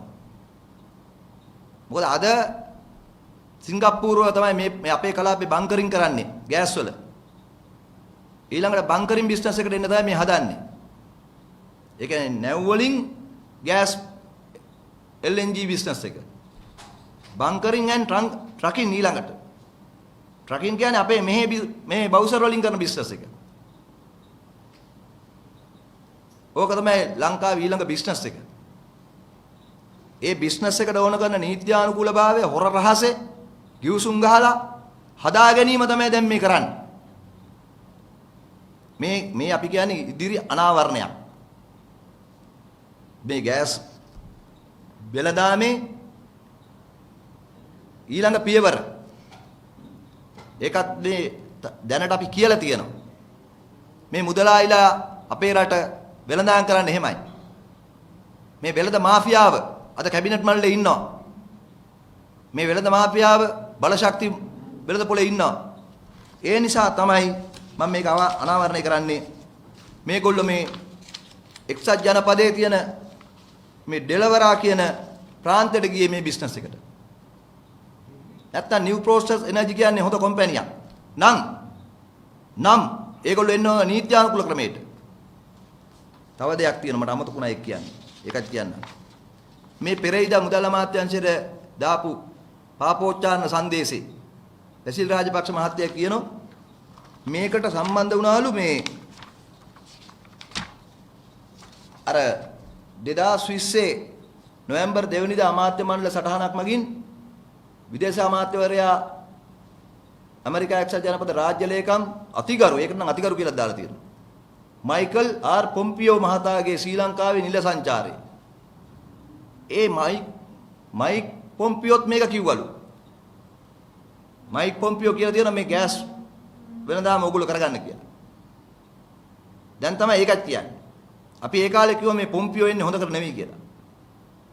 ඉතින් මයික් පොම්පියෝත් ඇවිල්ලා කිව්වලු මේ සාකච්ඡාවලදී නිව් ප්‍රෝටස් එනර්ජි යෝජනාව ගැන අවධානය කරන්න කියලා. මේ ශ්‍රේෂ්ඨ ගැටළු කතාවලු ඊට පස්සේ මේ තවදුරටත් විදේශ අමාත්‍යාංශයේ ලේකම්වරයාගේ ශ්‍රී ලංකා ආයෝජන මණ්ඩලය යොමු කරන ලද 2020 නොවැම්බර් 6 වෙනි නියත ලිපිය මගින් නිව් ප්‍රෝටස් එනර්ජි ලිමිටඩ් ඉදිරිපත් කරන යෝජනාව පිළිබඳ විශේෂ අවධානය යොමු කළා. පොම්පියෝත් ගාවගෙන ඇමරිකානු තානාපතිත් ගාවගෙන. හැබැයි මේක හදන්නේ ශ්‍රී ලංකාවේ නීතියට නෙමෙයි පෞද්ගලික නීතියකට යටත් කළා. අපි අහනවා දැන් මේ හොර ගිවිසුම ගැන ඇමරිකා එක්සත් ජනපදයේ තානාපතිගේ ස්ථාවරය මොකද්ද? ඔබතුමියගේ විශේෂ රාජ්‍ය නියෝජිතයා ඇමරිකා එක්සත් ජනපදයේ රාජ්‍ය ලේකම් මයික් පොම්පියෝ ලංකාවට කරපු නිර්දේශය මොකද්ද? ඇමරිකාව තානාපතිතුමියත් මේ ගැන කියන්න ඕන දැන්. ඩලස් සල්හප්පෙරුම් මහත්තයා, අමරවීර මහත්තයා වගේම ඇමරිකානු එක්සත් ජනපදයේ වෙනුවෙන් ඇමරිකානු තානාපතිතුමිය මොකද්ද දරන ස්ථාවරය? මොකද දන්නවද? ඇමරිකාවෙන් නම් මේ ගෑස් ගන්නේ ඒගොල්ලෝ නිර්දේශ කරන හොඳ සමාගමක්. මේ ගෑස් ක්‍රියාවලියේ අලුතෙන් මේන කට්ටියක් මේගොල්ලෝ. නිව් ප්‍රෝටස් කියන්නේ. මොකද මේ එහෙමනම් මෙයි මේ ඩෙලවරාවල මේක රෙජිස්ටර් කරන්නේ. මේ අපේ පක්ෂේ සහෝදරවරු ඊයේ පෙරේද දවස් දෙක නිවාඩු දවස් නිසා ඊයේ දවසේ හොයාගත්ත තොරතුරු. මේ ඩෙලවරාවල මේ කම්පැනිය NFP ශ්‍රී ලංකා පවර් හෝල්ඩින්ස් කියන කම්පැනිය ඇනුවල් ටැක්ස් ඇසෙස්මන්ට් එක $300යි. ඒ කියන්නේ ටැක්ස් ගෙවන්නේ අවුරුද්දකට $300ක කම්පැනියක් මේක. හැටියට තමයි දාලා තියෙන්නේ. $300 කම්පැනියකටද අපේ රටේ බලශක්ති සැපීමේ කොන්ත්‍රාත් එක දෙන්න යන්නේ? අපි අහනවා මෙරට ජනතාව දැනගන්න ඕන. මේ කම්පැනියේ ඩොලර් 300ක ටැක්ස් වගකීමක් තියෙන සමාගමකටද මේ අපි මේ ගිවිසුම ගහලා තියෙන්නේ. රෑ 12ට ගහපු ගිවිසුම. මෙතන මේ ඩෙලවරා කියන්නේ හොරුන් ලියාපදිංචි කරන තිප්පලක් වගේ තැනක්. ඒතර ලියාපදිංචි කරලා තියෙනවා. මේ ලියාපදිංචි කරපු නම් ලැයිස්තුවෙන් අපි ගත්තේ මේ ශ්‍රී ලංකාවේ නම තියෙන මේ කම්පැනි නම තියෙන තැන. NFP ශ්‍රී ලංකා Power Holdings LLC. මේ තව නම් ලැයිස්තුවක්ම තියෙනවා NFP එක මෙතන රෙජිස්ටර් කරලා. මොකද ඒගොල්ලෝ මෙතන මේ රෙජිස්ටර් කරගෙන තියෙන්නේ ඒ රටේදී බදු සහන ගන්න. ඒ රටෙන් බදු සහන ගන්න. ඒ කියන්නේ නියම කම්පැනි නෙමෙයි. වෙන එකක් ගහ ගන්නවා. ඒගොල්ලෝ ලියාපදිංචි කරන්නේ ඒකට. හැබැයි මේ ගිවිසුමේ තියෙනවා මේක සංවර්ධන උපාය මාර්ග පනත යටතේ බදු වලින් ලංකාවේදී නිදහස් කියලා. ඒකට මේ ගිවිසුමෙන් ලංකාවේ බදු වලිනුත් නිදහස් වෙනවා. බදු සහන ලංකාවේදී ගන්නෝ. මෙතන මේ ඩෙලවරා වල රෙජිස්ටර් කරලා එහෙනුත් බදු සහන ගන්න. මරු වැඩේ. අපි තව දැනගන්න ඕන දෙයක් තියෙනවා. මේ කම්පැනි වල එහෙ නියෝජිතයෝ කවුද කියලා. ඒ අධ්‍යක්ෂක මණ්ඩලය කවුද කියලා. ඒවත් මේ රට දැනගන්න ඕන. මොකද මේ ඩෙලවරා වල හුඟක් ලියාපදිංචි කරන අතරේ මෙතන මේ ඇඩ්‍රස් එකේම එකක් මේ රටේ මාධ්‍ය විදිහට බාර කරනවා. අර පැනමා account වල හිටපු අයත් ලියාපදිංචි කරලා තියෙනවා. පැන්ඩෝරා වගේම පැනමා account වල හිටපු අයත් මෙතන ලියාපදිංචි කරලා තියෙනවා. ඒ වගේ තැන් තියනවා ලෝකේ අර. සාමාන්‍යයෙන් ගත්තොත් එහෙම ඔය අපේ රටේ තියෙනවනේ ළමයි ඉස්කෝලේ දානකොට ඇඩ්‍රස් දෙන කට්ටිය. ළමයි ඉස්කෝලේ වලට දානකොට ඇඩ්‍රස් දා ගන්නවනේ ඔය ජනප්‍රිය පාසල් කිට්ටුව. ඒ වගේ තනුත් තියෙනවා ලෝකේ. මේක තමයි தත්ත්වය. මේක තමයි தත්ත්වය. අපි බලාපොරොත්තු වෙනවා අධිකරණ ඉදිරිතුරු ටික ඉදිරිපත් කරන්න. අපි බලාපොරොත්තු වෙනවා මේ රටේ ජනතාවගෙන් මේකන සහයෝගය මේ රටේ මාධ්‍ය වලින් මේ වෙනුවෙන් සහයෝගය බලාපොරොත්තු වෙනවා. විශේෂයෙන්ම අපේ රට ආදරය කරන විදේශගත වෙලා ඉන්න ඇමරිකා එක්සත් ජනපදයේ ඉන්න විශේෂයෙන් ශ්‍රී ලාංකිකයෝ දැන් ලොකු උනන්දුවකින් මේක හොයනවා. ඔවුන්ට අපි ස්තුතිවන්ත වෙනවා මේ දින දෙක ඇතුළත නිවාඩු දවස්වල උනත් අපිට තොරතුරු ලබා දෙන්න මැදිහත් වීම ගැන. ඒ වගේම මේ රටේ ඉන්න සියලුම ආගමික නායකින්ගේ මහානායක ස්වාමින් වහන්සේලා ඇතුළු ආගමික නායකින්ගෙන් අපි ඉල්ලීමක් කරනවා මේකට මැදිහත් වෙන්න කියලා. මේක රටේ බලපත්‍ර ප්‍රශ්නයක්. මේක ජාතික ප්‍රශ්නයක්. මේක අපේ රටේ ඊළඟ අනාගත පරම්පරාවේ බලශක්තියේ අයිතිය පිළිබඳ ප්‍රශ්නයක්.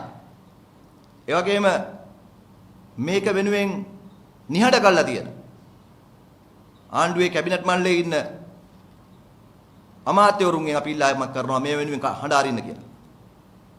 කටහඬ අරින්න කියලා.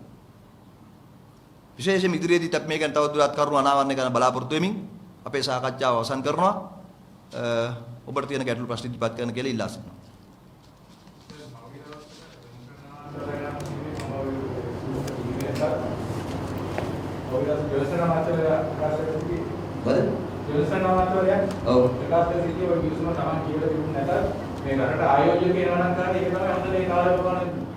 ඒක තමයි මම කිව්වේ.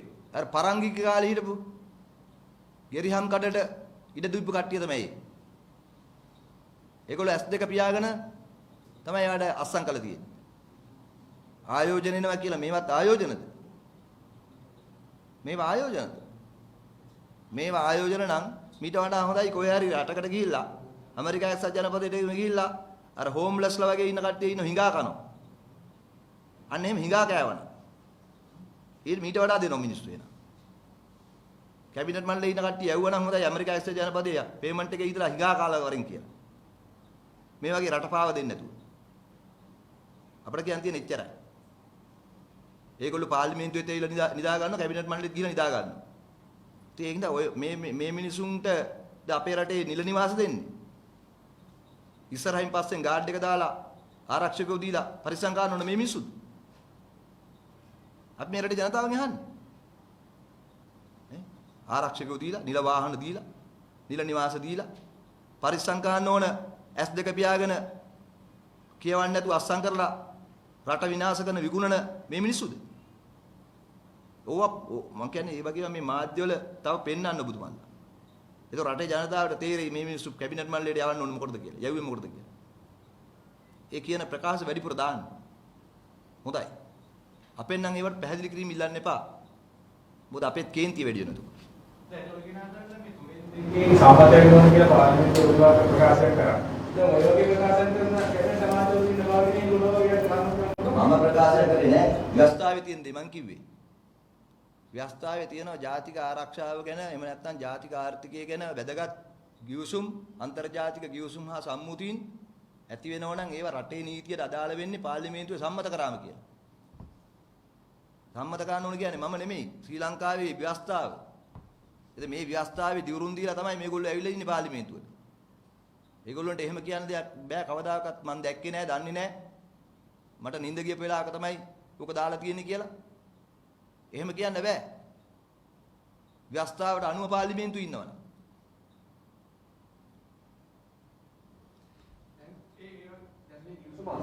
කරලාදී දැන් රටේ නීතියට අදාළ වෙන්නේ නැත්නම් මේ කිවිසුමෙන් එළියට යන්න ක්‍රමයක් කිවිසුමේ කියලා නැත්නම් මේ කිවිසුම වළංගු කිවිසුමක් වෙලා නැහැ රටට. ඒකයි තියෙන ප්‍රශ්නේ. මොකද රටේ නීතිය ඉස්සරහා මේක ප්‍රශ්නයක් දැන්. ඒක අපි අධිකරණයේදී බලාගමු. විශේෂයෙන් නීතිපතිතුමා කියන්න ඕන දැන්. නීතිපතිතුමා අනුමත කරා නම් මොනවද අනුමත කරේ කියලා. මොකද මේවා මෙහෙම ඔක්කොම ඇස්කම් පියාගෙන නීතිපතිතුමේ අනුමත කරනවද මහත්තයා මේ දෙපැත්තටම සාක්ෂි රස්සම් කරන කිවිසු? එකම පුද්ගලයා දෙපැත්තටම අස්සම් කරන කිවිසු? නීතිපතිතුමා නෙමෙයි. අර කසාදයක් රෙජිස්ටර් කරන රෙජිස්ට්‍රාර් මහත්තයෙක්වත් අස්සම් කරන්න දෙන්නේ නැහැ. නේ? රෙජිස්ට්‍රාර් මහත්තයෙක් ළඟට ගිහිල්ලා කසාදයක් අස්සම් කරන්න ගියාම එකම සාක්ෂිකාරයා දෙපැත්තටම අස්සම් කරන්න ගත්තොත් එහෙම රෙජිස්ට්‍රාර් අහන්නේ නැද්ද ඇයි එකම පුද්ගලයා දෙපැත්තට අස්සම් කරන්න කියලා? ඉතින් අපේ නීතිපතිතුමාට අහන්නයි කොන්දක් තිබුණ නැද්ද මේ කිවිසුමේ දෙපැත්තටම එකම කට්ටිය අස්සම් කරන්නේයි කියලා? ඊළඟට මෙන්න මේක නිසා තමයි මතක තියාගන්න මේ කිවිසුම අවුරුදු 2ක් යනකම් රටට පෙන්වන්නේ නැහැ කියලා කිවිසුමේ වගන්තියක් දාගෙන තියෙන්නේ. ඇයි? කිවිසුමක් එහෙම රටට පෙන්වන්නේ නැහැ කියලා කියන්න පුළුවන්ද? මේක ඇමරිකාවේ පැත්තට නම් එහෙම ප්‍රශ්නයක් නැහැ. ඇමරිකාවෙන් දාපු කොන්දේසියක් නෙමෙයි ඒක. ඒක අපේ හාදෝ දාපු එකක්. මොකද රට දකින්නවනේ ඒතකොට මේවා. රටට තේරෙනවනේ මේවා. රටට දැන් මේ කිවිසුම හිතන්නකෝ අපි පාර්ලිමේන්තුවේ අදින්න නැතුව අනුර දිසානායක සහෝදරයා මේක පෙන්වන්න නැතුව තිබුණා නම් මොකද වෙන්නේ කියලා. අවුරුදු 2ක් යනකම් මේක කාටවත් දකින්න බෑ. ඒ කියන්නේ මේගොල්ලෝ අවුරුදු 2ක් යනකොට අකුලගෙන ගිහිල්ලා. මේ බිස්නස් එක කරගෙන යයි එතකොට. එතකොට මේගොල්ලෝට කැබිනට් මණ්ඩලයක් ඕනේ නැහැ. ලංකාවට LNG ගෙනල්ලා බිස්නස් කරන්න විතරනේ තියෙන්නේ. දැන් මේ ඔක්කොම අපි එළියට ගත්ත හින්දානේ දකින්නේ. අපි එළියට ගත්තේ නැත්තම් මොකද වෙන්නේ? එතකොට මේ කිවිසුමේ කියනවා අවුරුද්දයක් යනකම් මේක පෙන්වන්නේ නැහැ. එතකොට ෆර්ඩිනැන්ඩස් දෙපැත්තට මස්සම් කරා කියලා පේනවද? ක්‍රියාත්මක වෙන්නේ ටික පේන්නේ එතකොට. ඒකයි මේකේ භයානකම. කල්පනා කරලා බලන්න. ඉන්දු ලංකා කිවිසුම 1987 අස්සම් කරේ ලංකාවට බලෙන් පරිප්පු දාලා. රජීව් ගාන්ධි මහත්තයා ඇවිල්ලා. අපිට කියන්න බෑ ඒකට වඩා මේක භයානකද මේකට වඩා ඒක භයානකද කියලා. හැබැයි දෙකම භයානකයි. දෙකම භයානකයි. එදා ඒකෙන් පස්සේ තමයි ඉන්දියා හමුදාව ලංකාවට කොට බැස්සේ. ඊට පස්සේ තමයි අපේ රටේ ජනතාව ඒකට විරුද්ධව මහපාරට බැස්සේ. ඒ වගේම තමයි මේවා. අවුරුදු 2ක් මේ රටේ ජනතාව දකින්න නැති කිවිසුමක් බවට පත් වෙනවා මේක. අපි එල්දරව් කරේ නැත්තම්.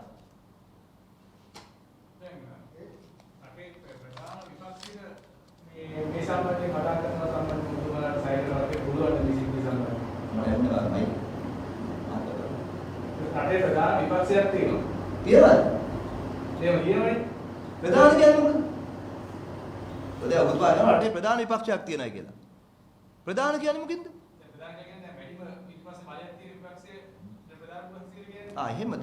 ඒ පක්ෂේ කරන මේ සිද්ධි සම්බන්ධයෙන් කියන කතාවලට ඔබතුමාලා සෑහීමකට පත් වෙනවද? මේ කියන්නේ කරලා කරනවද මේක? නෑ මං දන්නේ නැහැ එහෙම නෑ. මොකද ප්‍රධාන විපක්ෂයක් තියෙනවා කියලා පේන්නේ නැහැ රටේ. විපක්ෂයක් තියෙනවා. ඔබතුමාලා රටේ මේ වගේ ප්‍රශ්න ගැන කතා කරන අයට තමයි ප්‍රධානයි කියන්නේ. ඔලු ගෙඩි ගන්නට නෙමෙයි. ඔලු ගෙඩි ගානින් පාර්ලිමේන්තුවේ ඉන්න කට්ටිය නෙමෙයි ප්‍රධානයි කියන්නේ. විපක්ෂයේ කාර්යභාරය කරන කට්ටියට. තේරුණාද? දැන්වත් ওই ප්‍රධාන කියන වචනේ පොඩ්ඩක් අයින් කරගමු. ඔලු ගෙඩි ගානින් විපක්ෂයක් තියෙන්නේ. ඔලු ගෙඩි ගානින් ඒගොල්ලෝ ඉන්නේ. ප්‍රධාන විපක්ෂය කියන්නේ මොකද්ද? රටේ ජනතාවගේ ප්‍රශ්න කතා කරනවා. මේ වගේ කිවිසුමක් ආවොත් එල්දරව් ගන්නවා. මම දැක්ක විපක්ෂයේ ඉන්න മന്ത്രിවරුත් කියනවා අපිත් දැනගත්තේ අනුර දිසානායකකින් කියලා. ආණ්ඩු පක්ෂෙත් മന്ത്രിවරු කියනවා කැබිනට් මණ්ඩලයේ කට්ටියක් කියනවා අපිත් දන්නේ මේ අනුර දිසානායක කිව්වට පස්සේ කියලා. ඒතර ප්‍රධාන විපක්ෂය මොකද්ද එතකොට? එතකොට ප්‍රධාන විපක්ෂය මොකද්ද? ඒක මං කියන්නේ ඒක තමයි මං අහන්නේ ප්‍රධාන කියලා කියන්න එපා තවත් දුරට. රටේ ජනතාව වෙනුවෙන් නැති විපක්ෂයකට ඔලු ගෙඩි ගානින් ප්‍රධානයි කියන එකට මං එකඟ නැහැ. මගේ අදහස මං කිව්වේ උඩට. විපක්ෂ නායකවරයාගේ මැදිහත්වීම ප්‍රමාණවත්ද?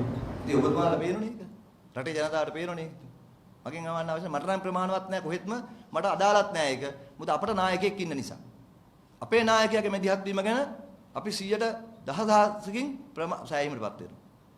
අපිට විපක්ෂ නායකතුමා ගැන රෙකමෙන්ඩේෂන් දෙන්න බෑනේ. නේද? ඒක එතුමා ගැන රෙකමෙන්ඩේෂන් දෙන්න ඕන රටේ ජනතාවනේ. අපේ නායකයා ගැන අපිට රෙකමෙන්ඩේෂන් එක දෙන්න පුළුවන්. අපේ නායකයාගේ මැදිහත් වීම ගැන අපිට 100% වාරයක් සෑහීම් ප්‍රවතන මට අපේ නායකයා අනුර දිසානායක සහෝදරයා ගැන මේ රටේ ජනතාවත් සෑහීමටපත් වෙනවා. මම රටේ මේ වෙන පොදු බලයක් තමයි ගෑස් පිටින් දැක්කම රට පුරාම දැන් ඉතිරි වෙනවා. ඒක ඒ වෙන්නේ පළවෙනි බිල්ල අපි දැක්කා අපි ජීවිත බිල්ල ගන්න සිද්ධ වුණා. දැන් රටේ රජයක් ඇතුළත සමාගම් වලට කිසිම පිළිවෙලක් මේ වෙනකොට නිත්‍ය පිළිවෙලක් කරන්නේ නැහැ. දැන් මේ දිගින් දිගට ගියාට පස්සේ උන ඊ අපි කරගෙන රජයේ විසින් මොනද මේ නඩුදාන යන්නේ කාරණාව ජනතාව කිව්වනාට පස්සේ මේක නේ ඔබතුමාලා මෙහෙමයි. ඇත්තටම මේ වගේ සිද්ධියක් වෙන රටක සිද්ධ වුණා නම් බල ශක්තිය බාර එහෙම නැත්නම් පාරිභෝගික කටයුතු බාර මේ ක්‍රියාවලිය බාර අමාත්‍යවරණේ වක් කියන්න ඕනේ. දැන් ඉලෙක්ට්‍රෝ ගෑස් සමාගම පෞද්ගලික සමාගමක් මට්ටමටපත් කළා තමයි දැන් ඇමතිවරයාත් ප්‍රකාශපත් නියුත් ගන්න. ඉලෙක්ට්‍රෝ ගෑස් සමාගම රජයේ සමාගමක්. ඒකේ අධ්‍යක්ෂ මණ්ඩලය පත් කරන්නේ අමාත්‍යවරයා. ඒක 100%ක්ම රජයේ අයිතිය තියෙන එකක්.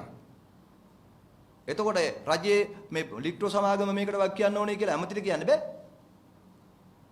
ඇමති කියන්නේ මම මේකට වක් කියන්න ඕනේ කියලා. මොකද ඇමතිවරයා පත් කළා තියෙන්නේ. දැන් මේ ඉලෙක්ට්‍රෝ සමාගමෙන් ගෑස් සිලින්ඩරේ සවුත් වෙලා නල බට පුරපුරලා මිනිස්සු මැරෙනකොට සමාගමක් කියන්න ඕනේ කියලා ඇමතිත් කියනවා. ඇමතුමා පෙන්වන්නේ මොකද්ද මේ රටට? සමාගම වෙන එකක් මම වෙන කෙනෙක් කියලා. එහෙමනේ දැන් මේ වක්කින් අතහැරලා තියෙන්නේ. ඉතින් අපි මේ රටේ ජනතාවගෙන් ඉල්ලන්නේ පරිස්සම් වෙන්න ගෑස් වලින් ඇමතිවරුන්ගෙනුත් පරිස්සම් වෙන්න. මොකද ඇමතිවරු රටේ ජනතාවට වක් කියන්නේ නැහැ. ඇමතුමා කෙටියෙන් කියන්නේ ඒක. ආණ්ඩුවක් ජනතාවට වක් කියන්නේ නැත්නම් කැබිනට් මණ්ඩලයක් ජනතාවට වක් කියන්නේ නැත්නම් ජනතාව වැඩියෙන්ම පරිස්සම් වෙන්න ඕන කාගෙන්ද? ඒගොල්ලොන්ගේ. අර ජේ.ආර් මහත්තයා කිව්වේ තමන්ගේ ආරක්ෂාව තමන් සලස ගන්න කියලා.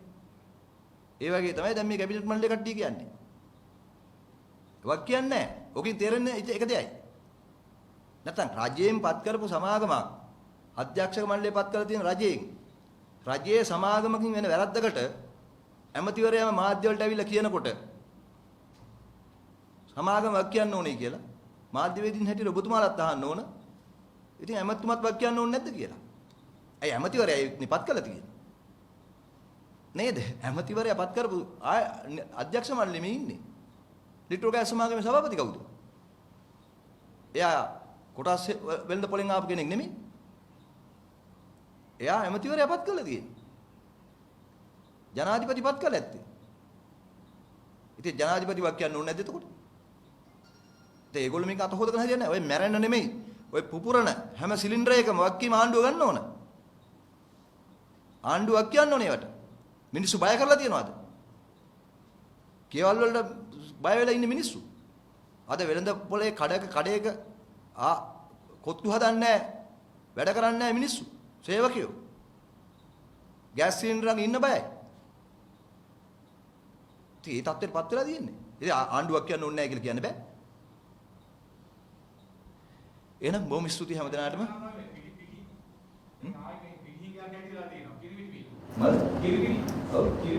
අපි ඒක කතා කරමු.